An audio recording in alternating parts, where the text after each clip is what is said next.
नमस्कार सांग मैंने देखो ये मुझे आपण मान सहित कंचा अमृतभंडार बरा रेसिपी शेयर करने को जाऊँगी। आशा करुँच आपण मानक निश्चय भल लगे। ये मु अमृतभंडा को भल भाव में धोई ताकू चोपा छड़े ये कोरी नेली। ये देखो एमती कोरी ने जदि पानी बाहर थो चिपुड़ी पानीटा बाहर करदे ताकि अल्प बेसन आउ अल्प कॉर्नफ्लोर लगे। ये मु गोटा रसुण को भल भाव में छेचिकी काढ़ी नेली। तापरे कंचा लंका आ धनिया पत्र को छेचिकी एमती काढ़ी नेबे। तापरे कटा पियाज को भी छेचिकी एमती काढ़ी नेबे।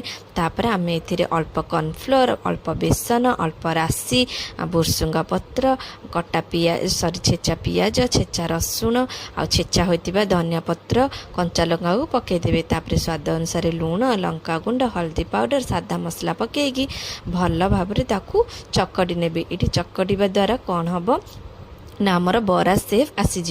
तो ये देखते बरा सेफ करके भल भाव में ताकू तेल रे डीप फ्राए करनेली।